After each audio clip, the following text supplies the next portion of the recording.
Así es, pues buenas tardes, hermanos, buenas tardes a todos, Dios los bendiga. Pues vamos, hermanos, a comenzar este último capítulo del libro de Gálatas. Ya estamos, no vamos a terminar hoy, sin embargo, es el último capítulo de esta carta que hemos venido enseñando, y el Señor nos sigue hablando, ¿verdad? De una forma tremenda en este sexto capítulo. Y quiero comenzar leyendo Gálatas capítulo 6. Solo voy a leer, bueno, lo leo hasta donde voy a abarcar, hermanos, y voy haciendo comentarios. Dice la palabra del Señor: Hermanos, si alguno fuere sorprendido en alguna falta, ustedes que son espirituales, restauradle con espíritu de mansedumbre, considerándote a ti mismo, no sea que tú también seas tentado. Sobrellevad los unos las cargas de los otros y cumplid así la ley de Cristo. Porque el que se cree ser algo, no siendo nada, a sí mismo se engaña. Así que cada uno someta a prueba su propia obra y entonces tendrá motivo de gloriarse solo respecto de sí mismo y no en otro, porque cada uno llevará su propia carga. Y solo vamos a abarcar, hermanos, hasta el versículo 5. Y bueno, hermanos, esta continuación del sexto, el sexto más bien es continuación, esta parte hasta el versículo 5, de lo que como terminó en el capítulo anterior, en el capítulo 5, donde dice, vimos las obras de la carne, las obras del espíritu, y Pablo concluye diciendo que no debemos vanagloriarnos, ¿verdad? Y todo esto viene, el 6 inicia todavía tomando un poco de esta conducta. Finalmente Pablo lo aterriza, ¿verdad? En la forma de conducirse los hermanos en Gálatas. Entonces, habíamos hablado en el estudio pasado acerca de la vanidad, de esa vanagloria que Pablo dice, no sean vanagloriosos, envidiándose, irritándose unos a otros, ¿verdad? Y nos exhorta a evitarla, a evitar a toda costa esa vanidad, esa vanagloria. Y entonces vemos que hace mucho énfasis en esto, y, y también hablamos en el estudio pasado del daño que hace, ¿verdad? Este querer vivir por las obras de la carne, es decir, y lo hemos venido hablando en toda la carta, el querer vivir por el mérito, el reconocimiento o por cumplir ciertas cosas, ¿verdad? Porque todo esto, esta conducta equivocada que Pablo está exhortando a lo largo de todo Gálatas, lo que había, eh,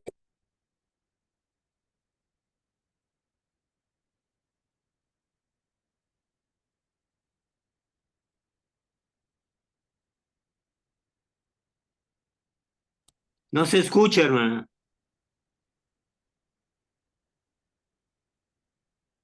hermanos, permítanme. ¿Ya me oigo? ¿Ya me oigo? ¿Me oigo? Sí, hermanita. Ya. Perfecto. Entonces, habíamos venido hablando en toda la carta que el querer vivir por estas obras de la carne, el mérito, el reconocimiento, el cumplimiento, había causado esta vanagloria entre los que se sentían superiores por ser judíos, por cumplir la ley, y querían hacer de cierta forma menos a los que eran gentiles y que no estaban circuncidados y que no habían nunca cumplido de alguna forma un rito de la ley de Moisés, ¿verdad? Entonces, por eso es que Pablo habla mucho de esto, porque esto había causado mucho daño entre el cuerpo de Cristo, que en esta era la porción de Gálatas a los que está dirigida esta carta. Entonces, Pablo comienza este capítulo 6 con esta petición. Dice, si encuentran, ¿verdad? O ven algún hermano que es sorprendido, que está cometiendo alguna falta, ustedes que son espirituales, restáurenlo con espíritu de mansedumbre. Y hasta ahí vamos a ver, ¿no? Ahora, este evangelio, el verdadero evangelio que Pablo viene defendiendo durante toda la carta que hemos estudiado, culmina en un actuar, culmina en una conducta, culmina en capacitarnos para verdaderamente vivir como hermanos, como un solo cuerpo, en un mismo espíritu. Ya vimos todo esto, cómo Pablo empezó a hablar de cómo es el fruto del espíritu. Ahora, la palabra nos enseña en estos versículos que entonces los que somos hermanos en la fe, los hermanos, parte del cuerpo de Cristo, somos capaces de animarnos en nuestras vidas los unos a los otros. O sea, si Pablo dice, tienen que restaurar al hermano, ¿no? Tienen que sobrellevar los unos las cargas de los otros. Entonces nos está diciendo que tenemos esa capacidad de animarnos, de ayudarnos, de apoyarnos, de soportarnos en las vidas, en todas las circunstancias que trae la vida, los unos a los otros. Pero Pablo dice, pero si vivimos con vanagloria, si hay vanagloria, entonces eso solo va a impulsar, ya vimos, ya sea que te sientas superior o que te sientas inferior, va a impulsar la crítica, el desprecio, el sentirnos mejores, el sentirnos menos, el sentirnos peores, ¿no?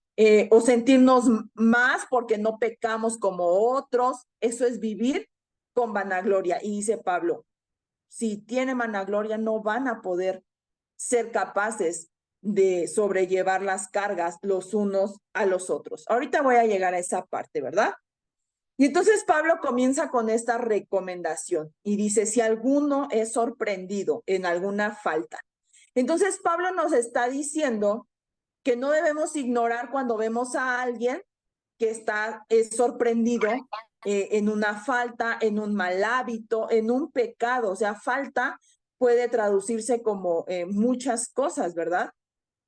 Ahora, dependiendo de esa falta, esto no quiere decir que vemos a cualquiera cometiendo un acto así y luego tenemos que confrontar y que pelear y que encarar y que descubrir y avergonzar, ¿verdad? Si vemos a alguien, no se trata de eso.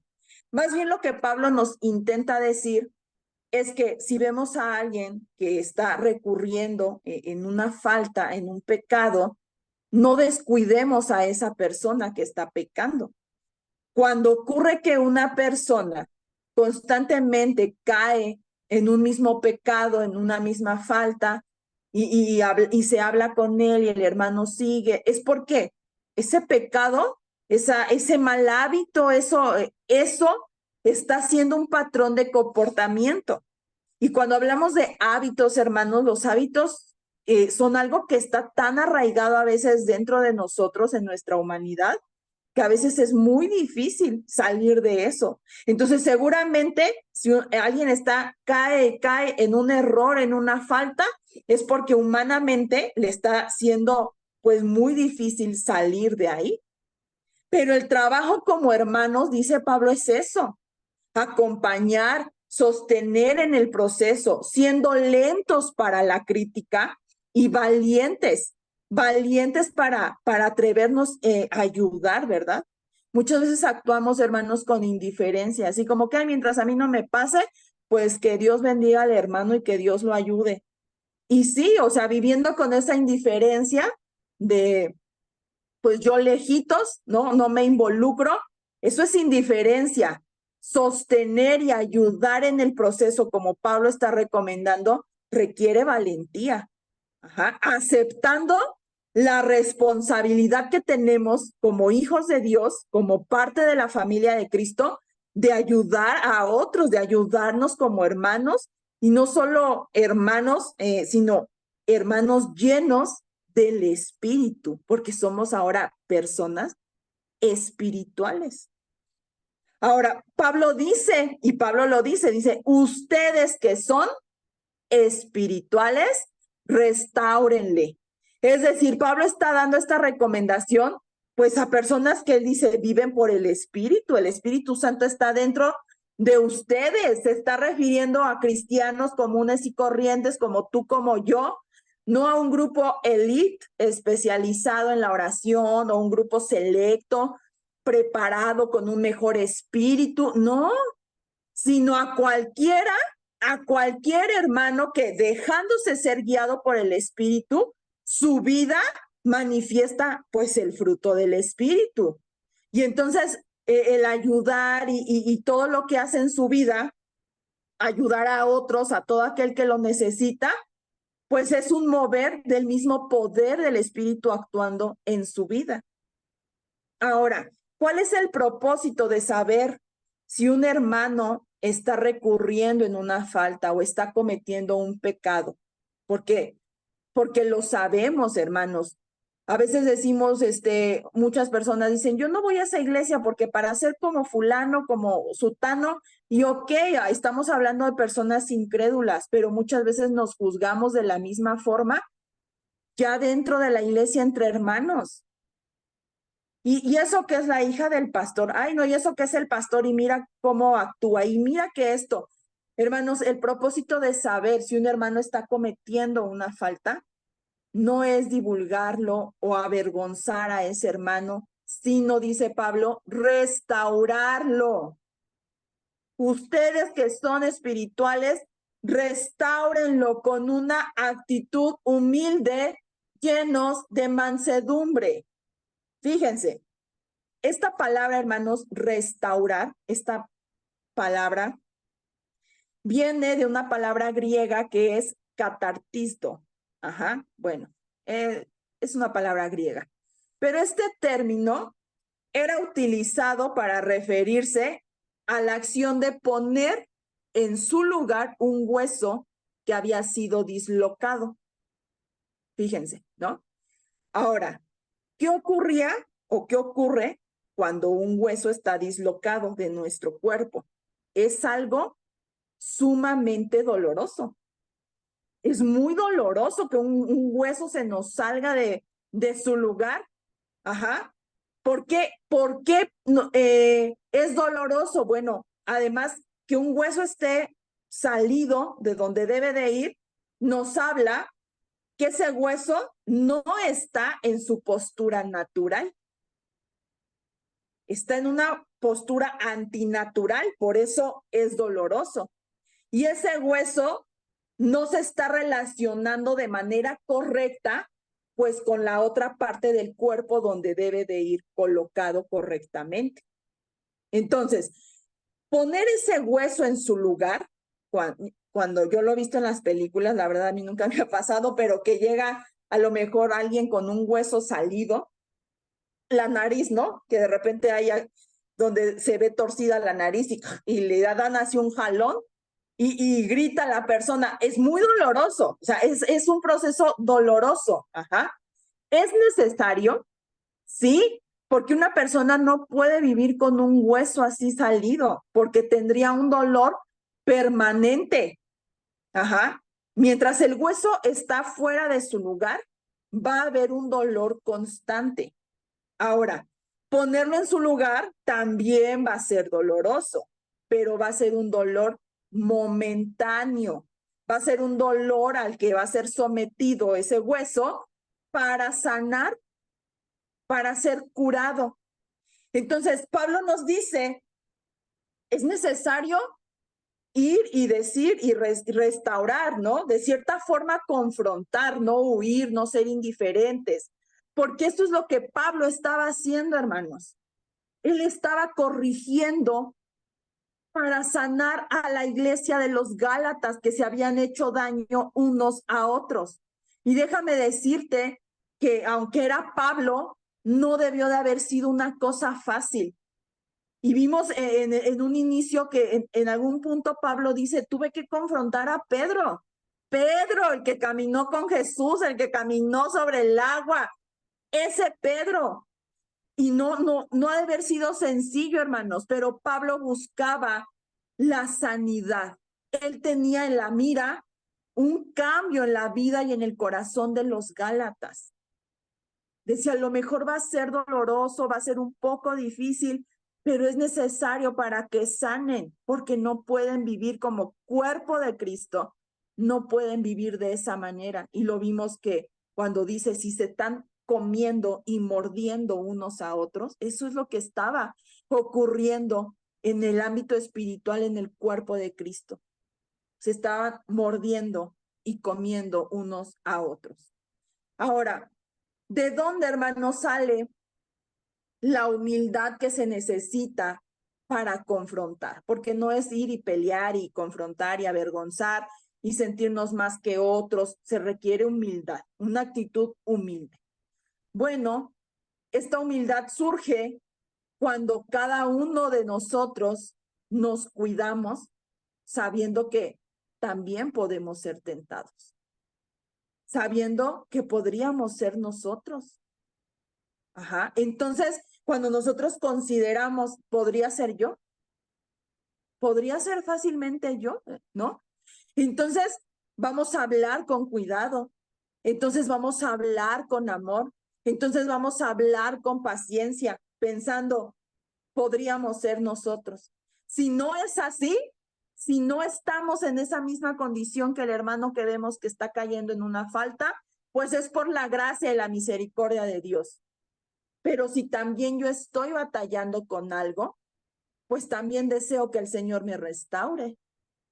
Y así como yo deseo que el Señor me restaure con amor, con paciencia, pues así yo debo tratar al hermano que sepa que está recurriendo en una falta, ¿verdad? Ahora, también esta humildad sale de centrarse no en nosotros mismos, sino de centrarnos en nuestro prójimo, en el otro. Ajá. Esto va a disipar la vanidad. Y cuando nosotros dejamos de mirarnos por nuestro orgullo, nuestra vanagloria, quita esa vanidad del corazón, pero al mismo tiempo el Espíritu Santo va arraigando dentro de nosotros ese sentido de yo tengo valor como persona, porque Cristo pagó un precio muy alto por mí. O sea, el Espíritu Santo va haciendo esa obra de yo valgo en Cristo. Cristo da mi valor. Ajá. Y entonces dice Pablo que cuando nosotros vivimos para sobrellevar las cargas los unos a los otros, para ayudar a otros, estamos cumpliendo sí o sí la ley de Cristo. Dice, tú haces esto y estás cumpliendo la ley de Cristo, porque dice en el 2, sobrellevar los unos las cargas de los otros y cumplir así la ley de Cristo. Miren, hermanos, toda la ley, ¿verdad? Jesús la resumió. Es un solo mandamiento. Él dijo, el segundo es semejante, o sea, el segundo es igual al primero. Por lo tanto, es el mismo. Un solo mandamiento, ama a tu prójimo como a ti mismo. Sabemos que no vamos a poder amar a nuestro prójimo si no amamos primero a Dios, ¿verdad? Entonces, es el mismo mandamiento. ¿Por qué la ley de amar a nuestro prójimo es toda la ley de Cristo? Pues porque Cristo, hermanos, es el ejemplo máximo e insuperable de esa clase de amor. Y vamos a leer Juan 13:34.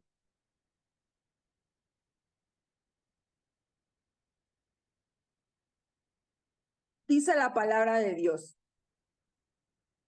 Juan 13:34 dice, un mandamiento nuevo les doy, y está hablando Jesús, dice, que se amen unos a otros como yo los he amado, que también se amen unos a otros.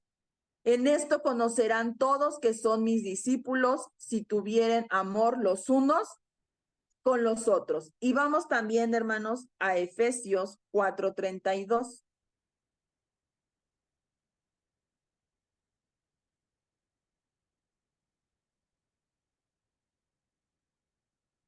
Dice la palabra de Dios.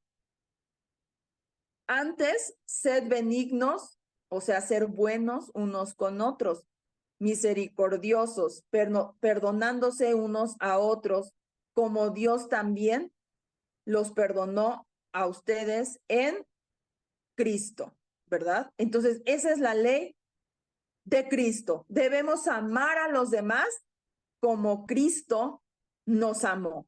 Aunque desde un inicio, hermanos, fíjense, La ley de Moisés, los 10 mandamientos, hablando, decía el primer mandamiento, ¿verdad? Amarás a Dios por sobre todas las cosas, con toda tu mente, tu fuerza, tu corazón. Y aunque desde un inicio Moisés hubiera resumido la ley y no hubiera dado 10 y no hubiera dicho 2 a Dios y a tu prójimo y en eso la resumimos toda, este mandamiento de amar, solo la vida de Cristo y su muerte y su resurrección es lo que le vino a dar vida.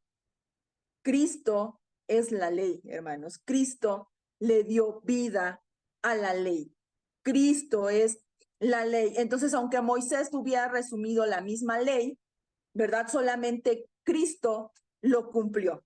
Solamente es en él. Ajá. Él es el que le vino a dar sentido a todo. Entonces, cuando nosotros miramos a Cristo y vemos su vida, vemos su actitud, vimos cómo trató a todos, ¿verdad? Con, enfermos, endemoniados, a todas las personas que se acercaron a él. Tenemos en cierta forma una ley, o sea, tenemos un modelo excelso de la clase de vida que debemos vivir. Cristo es el ejemplo. Cristo es el ejemplo. Ajá. Dice, sírvanse unos a otros. Es lo mismo que Pablo está diciendo, sobrelleven las cargas los unos de los otros. Esta orden práctica le da al amor, pues eso, un sentido práctico. Ya no queda el amor solo en un término abstracto, sino le da un sentido práctico y vivo. Y estas cargas, hermanos, que habla Pablo, son un sinfín de circunstancias, en las que nos enfrentamos a la vida en el tiempo de Pablo y hoy mismo. Es un sinfín de circunstancias, desde la crianza de un hijo, ayudar a una viuda, renovar una casa, acompañar en medio de una enfermedad. Pablo, de una forma sencilla y muy práctica, nos dice cómo debe de ser nuestra relación con los demás. Llevar nuestras cargas unos a otros. Ahora, esta enseñanza de Pablo, de una forma muy directa, está diciendo a todos esos falsos maestros, ¿verdad? Que de alguna forma querían imponer la carga del cumplimiento de la ley ritual de Moisés sobre los gentiles, les está diciendo, ustedes mismos pónganse debajo de sus hermanos y lleven sus cargas sobre ustedes. Y de una forma general, así como le hablaba a esos falsos maestros en ese tiempo, le hablaba a los Gálatas, hoy la palabra del Señor nos está diciendo, pónganse debajo de sus hermanos y lleven sus cargas sobre ustedes. Porque de una forma general a los Gálatas también les está diciendo, ya no carguen ese peso de la ley. Mejor lleva el peso de las cargas de tus hermanos, porque de esa forma cumples la ley de Cristo. Y hermanos, la ley de Cristo implica eso, conformar toda nuestra manera de vivir a la manera en que Cristo vivió. Y dice que Cristo, dice que puesto, o sea, con gozo, dice, miró lo que tenía por delante y tenía una cruz delante. Pero dice, con gozo, él mirando lo que tenía delante, él continuó hasta el final la obra redentora. Y asimismo, motivados por el gozo, motivados por la gratitud, toda nuestra forma de vivir tiene que estar conformada a la forma de Cristo. Una vida, hermanos, centrada en una persona, no en un código, no en una institución, en una persona, la persona de nuestro Señor Jesucristo. Hermanos, tenemos libertad de llevar hoy las cargas de los unos con los otros, de los demás, porque Cristo ya llevó las nuestras.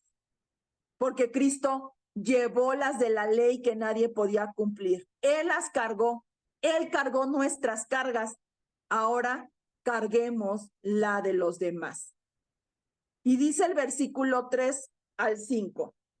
Dice, porque el que se cree ser algo no siendo nada, dice, a sí mismo se engaña. Así que cada uno someta a prueba su propia obra y entonces tendrá motivo de gloriarse solo respecto de sí mismo y no en otro, porque cada uno llevará su propia carga. Ahora, hermanos, estos versículos nos hablan tremendamente, ¿verdad? Y separan la humildad del orgullo.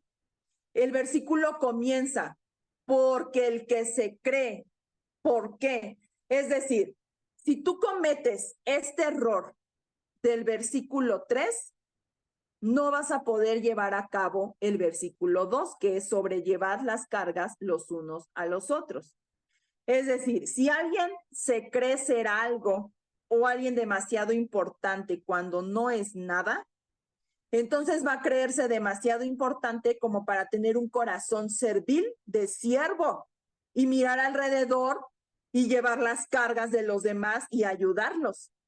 Estos versículos, hermanos, es una advertencia que debemos de tomar muy en serio, porque cuando Pablo dice, el que se cree ser algo, pero sin ser realmente nada, ¿verdad? Jesús nos enseñó en Juan 15:5.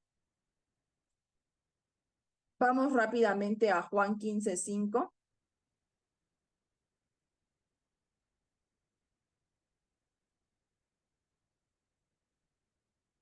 ¿Qué nos dice Juan 15:5? Dice, yo soy la vid, ustedes son los pámpanos. El que permanece en mí y yo en él, este lleva mucho fruto, porque separados de mí, nada podéis hacer, ¿verdad? Así, separados de él, nada podemos hacer. Ahora, Pablo dice, cada uno someta a prueba su propia obra y entonces va a tener un motivo de gloriarse solo respecto de sí mismo y no en otro. Es decir, hay algo que sí podemos presumir. Hay una presunción legítima, algo en lo que dice Pablo, sí pueden presumir en ello.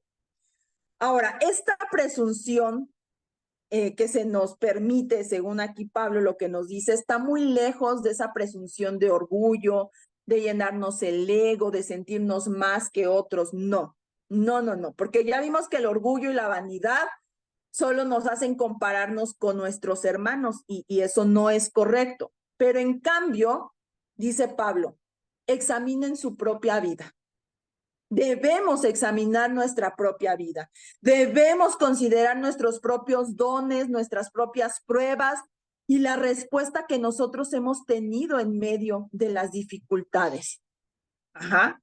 Ahora, ¿esto a qué me lleva? Bueno, un cristiano, dice Pablo, tiene que llevar a cuestas una carga, la carga de otros. Ajá, sobrellevar las cargas los unos a los otros. Pero al mismo tiempo, hermanos, hay una responsabilidad, no carga, responsabilidad propia. Y responsabilidad no es lo mismo que carga. Carga se refiere a tener un peso adicional. Ajá. La palabra responsabilidad se refiere como a llevar una clase de mochila.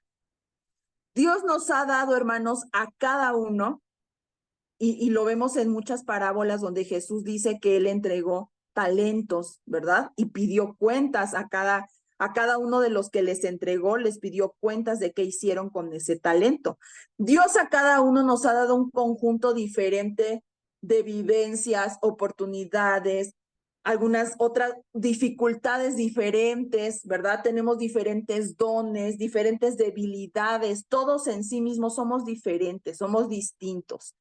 Ahora, estas dificultades, estas oportunidades, estos dones, talentos que Dios nos ha dado específicamente a cada uno, son nuestra responsabilidad delante de Dios. No debemos compararnos con nadie. No podemos decir, ay, yo soy más porque yo enseño muy bonito. No, te equivocas. Yo soy más porque yo predico en un púlpito. No es compararnos con nadie, sino se trata de ver nuestras propias pruebas, nuestros propios deberes particulares y cómo respondemos delante de Dios y respondemos con obediencia en medida que nos vamos relacionando más con Cristo. Cuando nosotros vemos un progreso en todo aquello que es nuestra responsabilidad, porque Dios lo ha depositado en nuestras manos, como, por ejemplo, ¿de qué forma respondo a ciertas situaciones o a ciertas dificultades?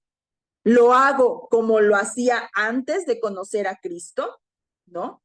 ¿Cómo lo hago hoy y cómo lo hacía hace una semana, por ejemplo? O sea, esos avances sí son para sentirnos felices, sí son para medirnos, para compararnos con nosotros mismos en nuestro progreso en la medida que vamos creciendo en Cristo. Ajá. Dice Pablo, de esa sí presume, pero no presumas con los demás, ¿no? Sino siéntete feliz, siéntete dichoso de saber cómo va la obra, su obra en tu vida. De esa sí siéntete dichoso. Ahora, nuestro punto de comparación es entonces, ¿quién soy hoy en comparación de cómo era cuando no conocía a Cristo? O sea, ¿qué tanto hoy me parezco más a Cristo? Y entonces, Dios de diferente forma, hermanos, ha tratado con todos. Mi proceso, mi caminar, la forma en cómo yo he vivido y he tenido que aprender y crecer espiritualmente no va a ser igual a la tuya. Ajá. ¿Por qué? Porque nadie es igual, porque todos somos distintos, pero tenemos una responsabilidad.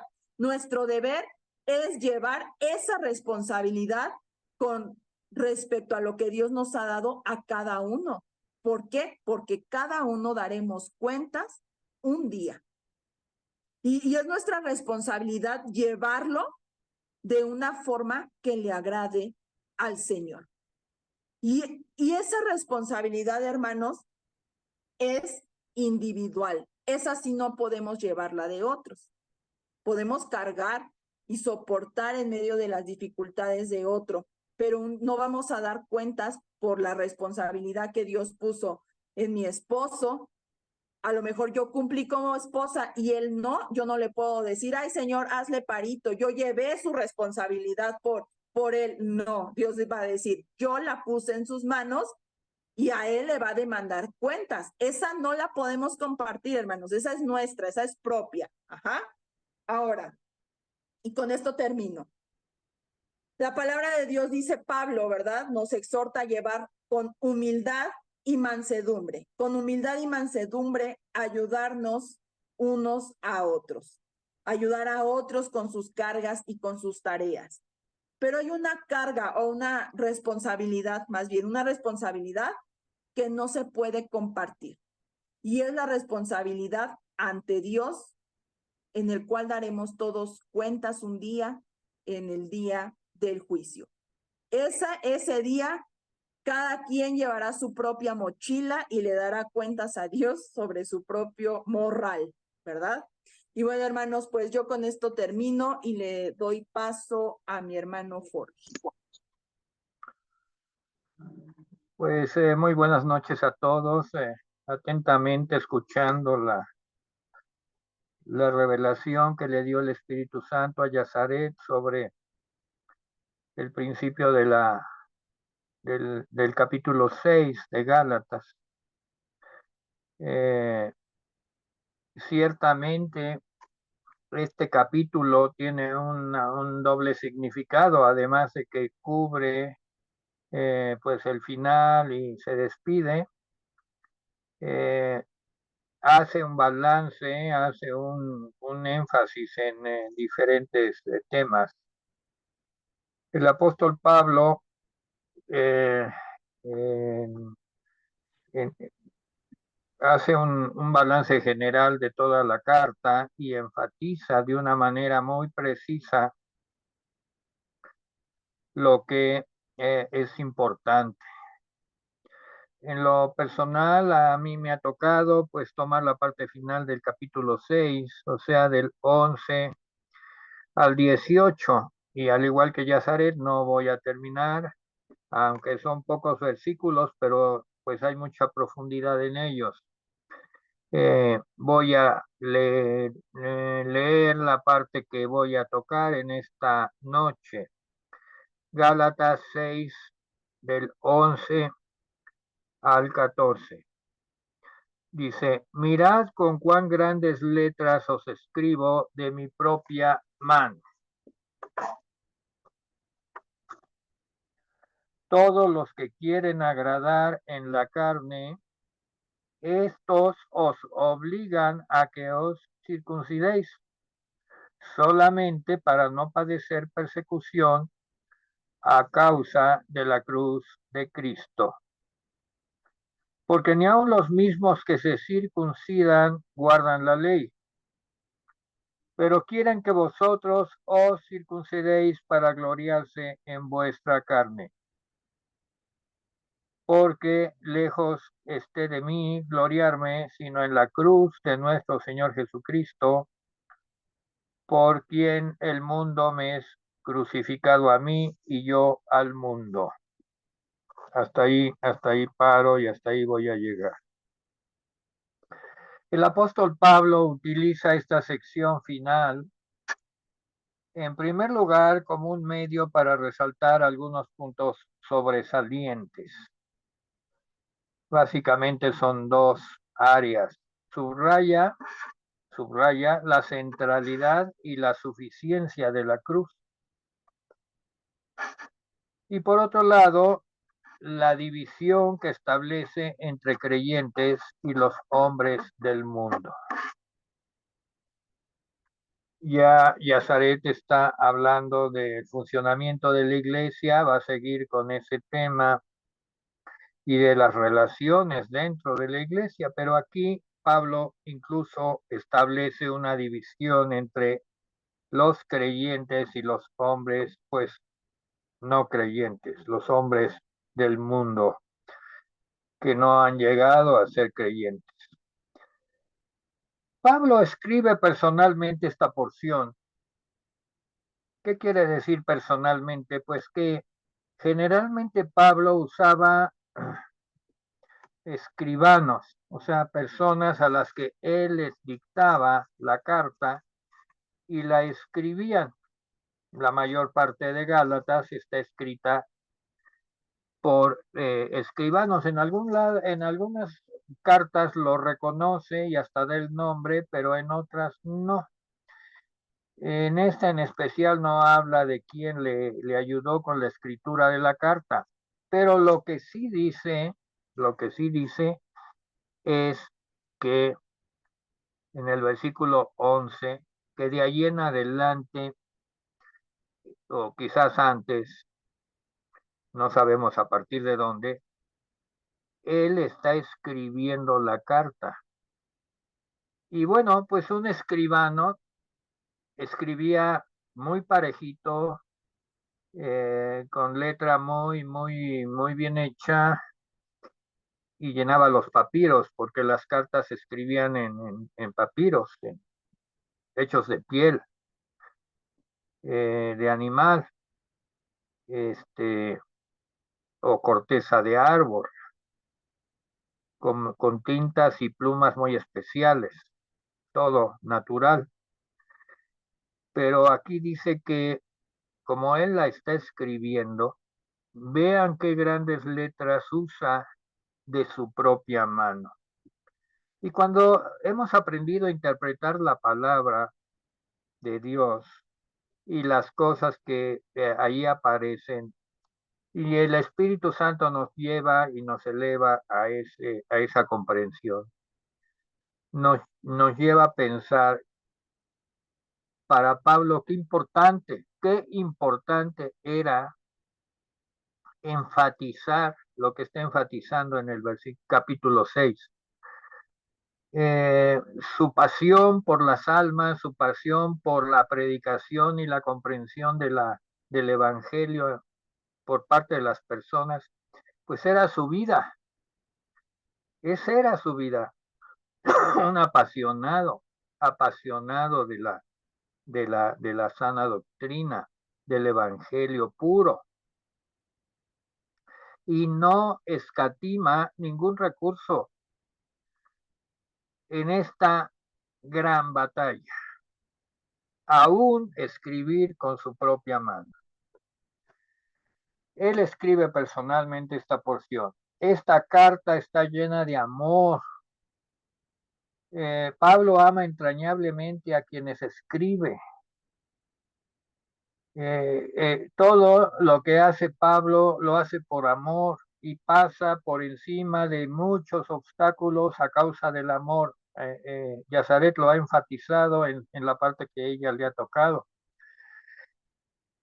Y Pablo elabora, saca lo mejor de su pensamiento en razonamientos, aún súplicas, para llegar a el fin de seguir confiando en el Evangelio, convencer a los creyentes que sigan confiando en el Evangelio, que no lo vulneren, que no lo cambien, que no lo lleven a hacerlo acomodaticio, porque el verdadero evangelio es para salvación y también para vivirlo día tras día.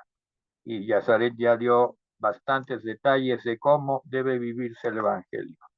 Así pues, escribe de su puño y letra. Podemos concluir o avanzar diciendo que el verdadero cristianismo es un asunto de cambio interno y no de un cumplimiento externo. Por lo tanto, él, en esta parte que leí, expone las razones posibles que tuvieron o que tendrán y que tienen los falsos maestros judaizantes que quieren que quieren jactarse, hay una idea de jactarse, dice el versículo 12, todos los que quieren agradar en la carne, estos os obligan a que os circuncidéis, solamente para no padecer persecución a causa de la cruz de Cristo. Entonces, aquí desnuda las motivaciones de estos falsos maestros. Primero, quieren agradar, quieren caer bien, quieren ser aceptados. Cuidado cuando alguien quiere ser aceptado, cuidado cuando alguien quiere agradar, quiere que le aplauden, cuidado, dice, quieren agradar en la carne. Ya hemos estudiado bastante todo lo que es la vida de la carne, la vida del espíritu, y ya incluso Pablo dice, ustedes que son espirituales, se dirige al grupo de espirituales, pero dice, estos quieren agradar en la carne y os obligan a que os circuncidáis.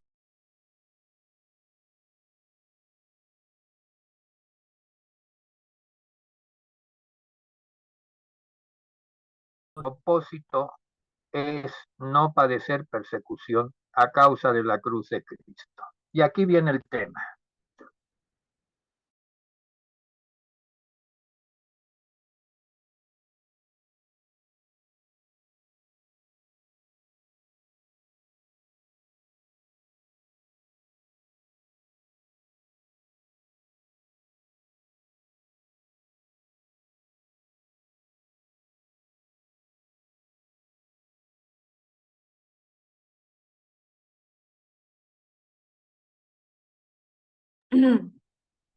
¿Paz sigue ahí? Se le fue el internet. Ya, ya estamos de nuevo, gracias a Dios. Todo está bien, todo está bien. Vamos a seguir. La cruz de Cristo. Los maestros judaizantes querían caer bien y no con el objeto de, pues, quitarlos de la esfera de la cruz de Cristo.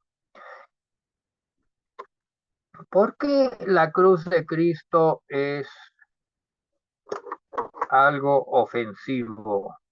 Porque los maestros dicen solamente para no padecer persecución a causa de la cruz de Cristo. Versículo 12. Hice una breve reseña de los motivos por los que la cruz de Cristo puede ser ofensiva. La predicación de la cruz es ofensiva al corazón del hombre natural, del hombre que aún no ha sido transformado. ¿Por qué? Porque la cruz nos dice que somos débiles y pecadores. También la predicación de la cruz nos dice que nadie puede contribuir en nada para su salvación. Somos personas que queremos desde niños ser autosuficientes, y resulta que con la cruz de Cristo no se puede, porque nos dice la cruz, tú no puedes hacer nada por tu salvación. No puedes contribuir en nada, y eso ofende al hombre natural. Al hombre y la mujer de ideas liberales acusan al evangelio de la cruz de intolerante. Esto es lo que el mundo hace hoy en día, lo ha hecho siempre y ha habido persecución. Pero sabemos que el único camino es la cruz. Pero la cruz ofende al mundo. Sin embargo, las personas que aman la cruz son perseguidas. Verdaderamente así es. Mientras seas un cristiano, que no ames la cruz, que no la reconozcas, que solo tengas una religión, nadie te va a perseguir, pero si tú amas la cruz y entiendes la cruz, verás persecución en tu vida.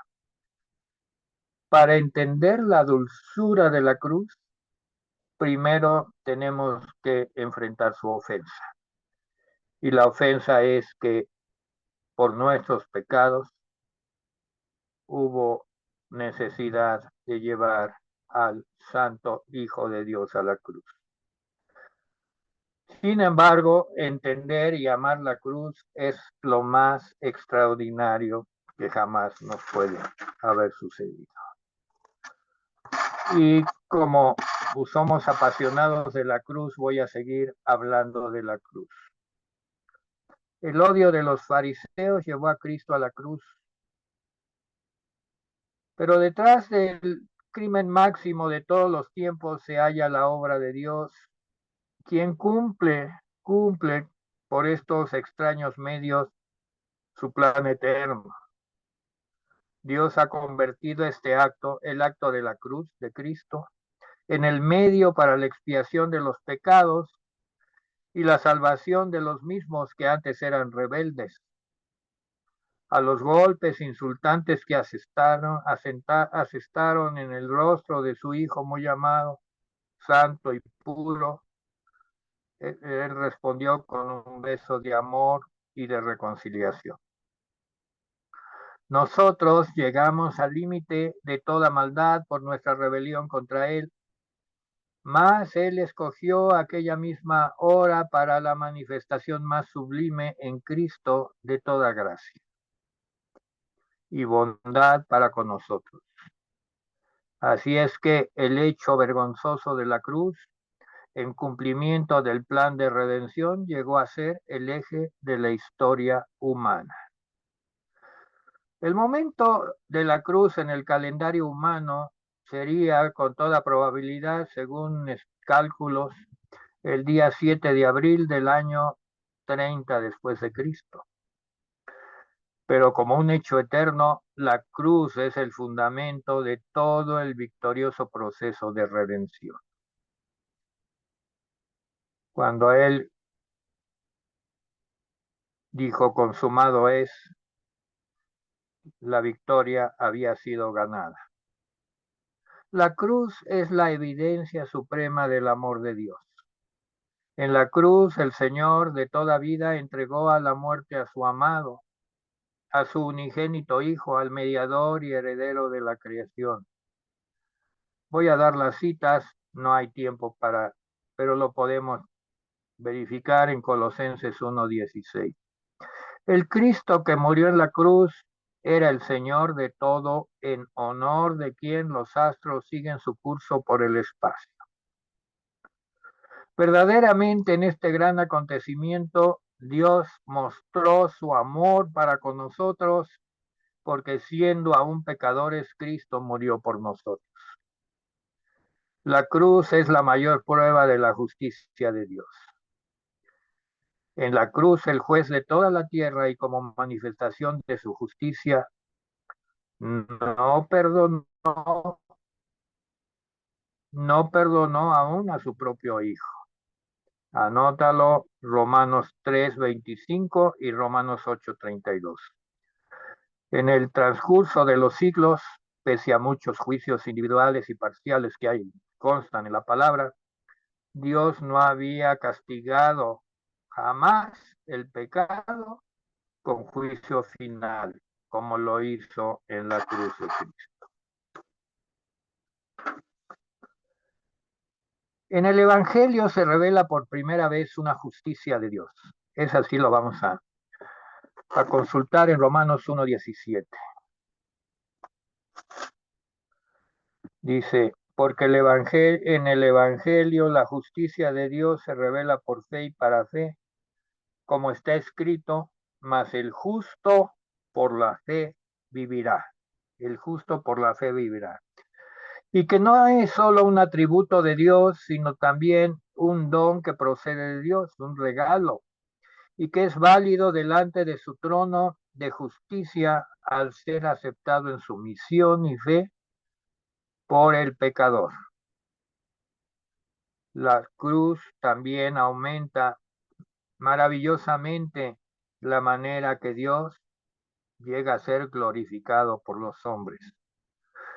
La palabra de Dios dice, los redimidos en el cielo cantan, tú fuiste inmolado y nos has redimido para Dios con tu sangre, de todo linaje y lengua y pueblo y nación, y nos has hecho para nuestro Dios un reino de sacerdotes,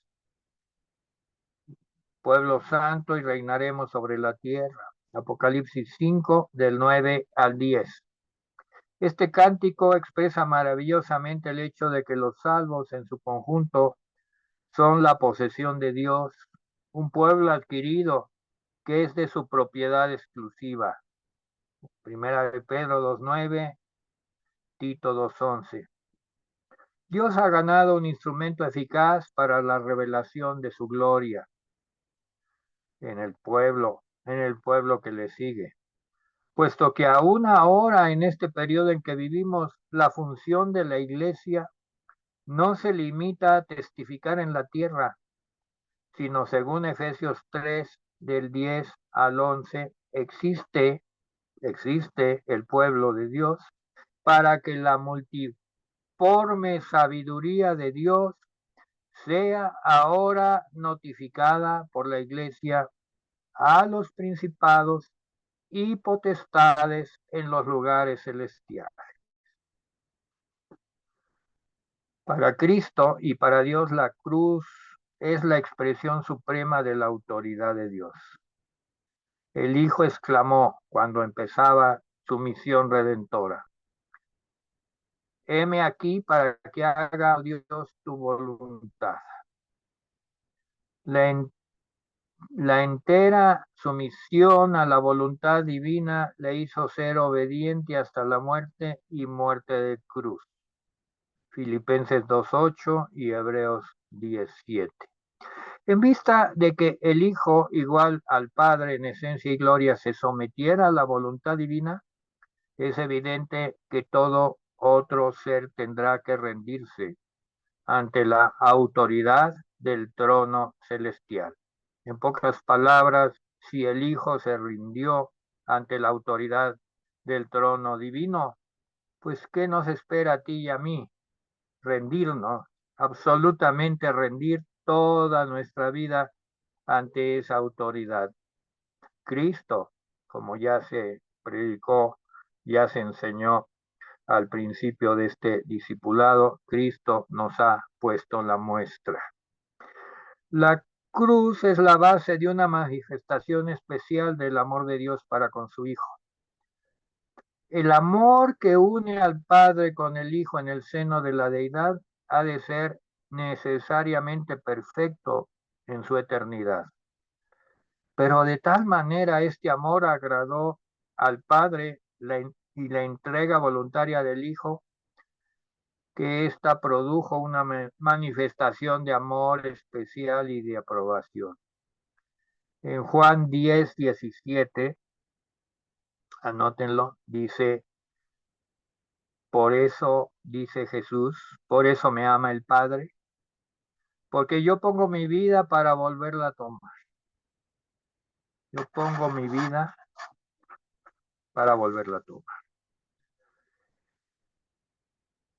¿Qué significa la cruz para la iglesia redimida? Por haber pasado a través de la muerte, no se halla ya solo como el grano de trigo. Cristo, grano de trigo, ya no está solo.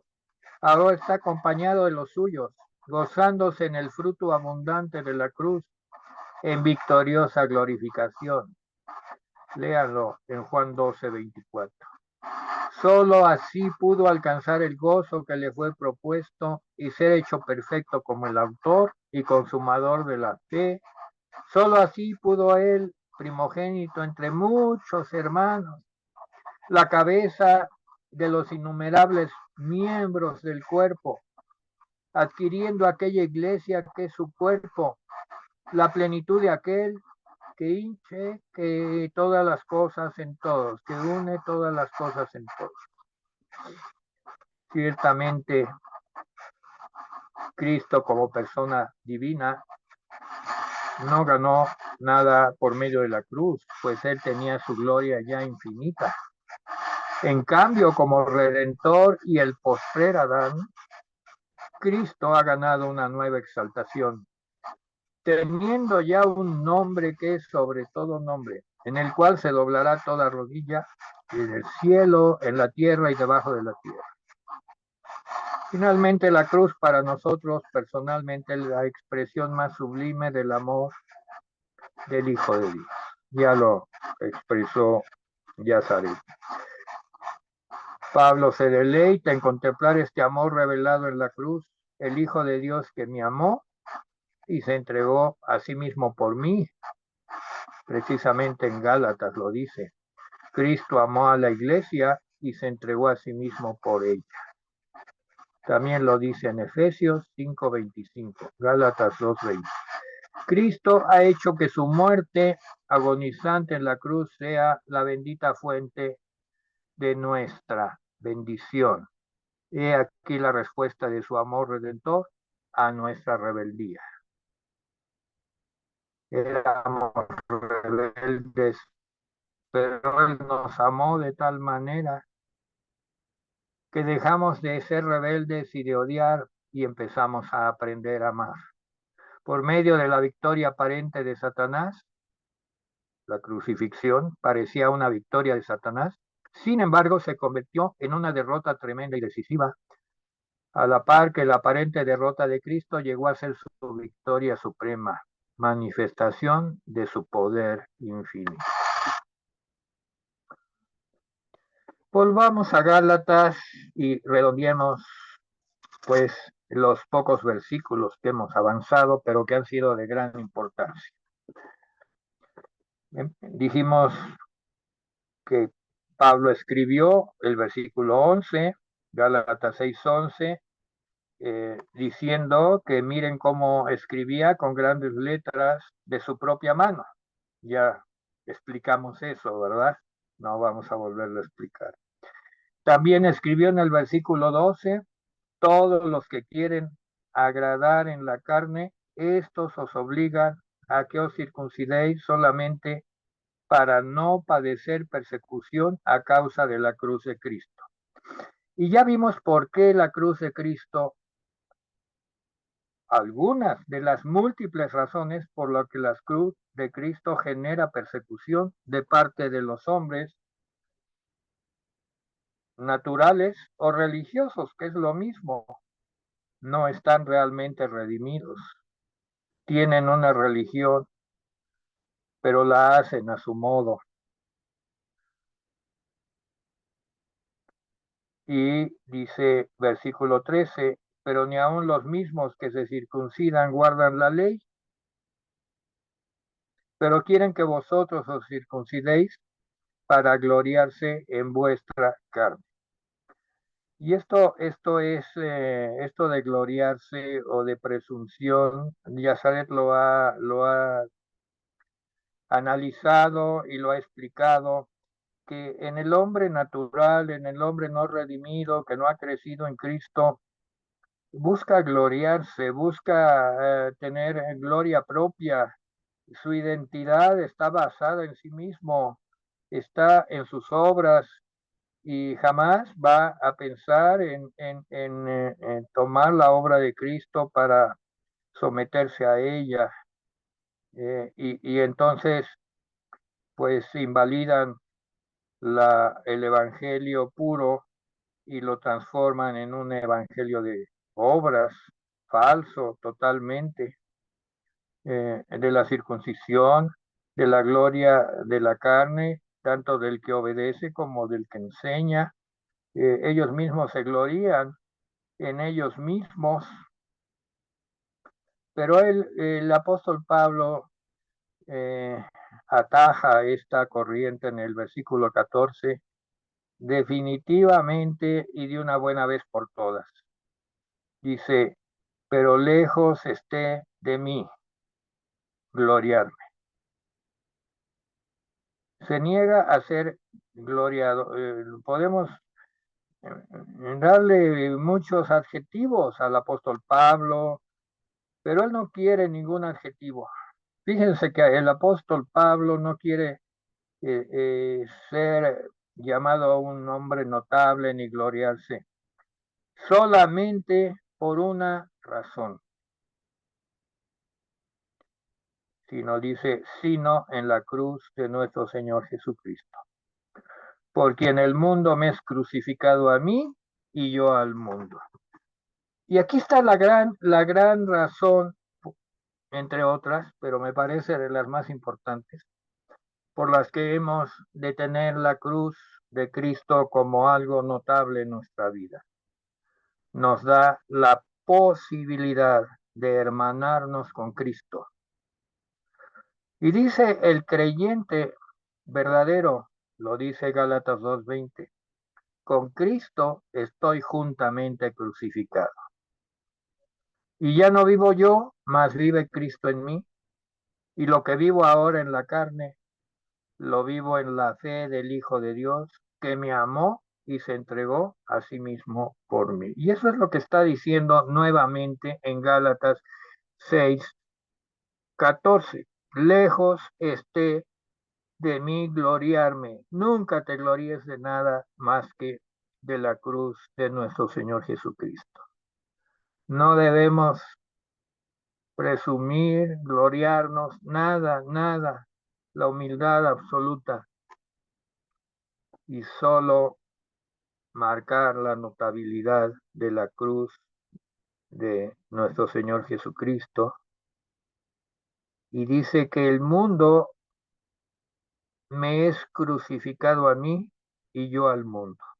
No quiere decir que el mundo acepte la cruz. Ya vimos que no la acepta. Es ofensiva para el mundo la cruz.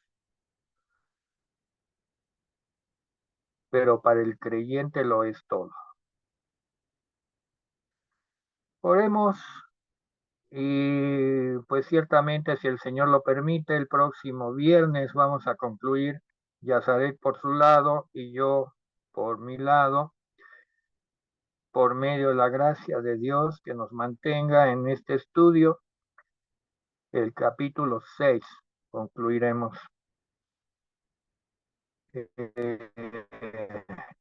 No quiero decirles que no se lo pierdan porque no se lo van a perder, porque ustedes son discípulos fieles y estudiosos de la palabra y más que se van a agregar para entender la profundidad de toda esta enseñanza de Gálatas.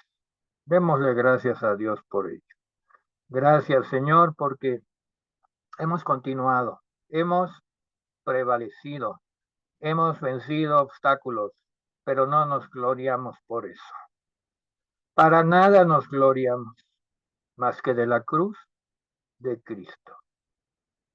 Para nada nos gloriamos más que de la cruz de nuestro Señor Jesucristo.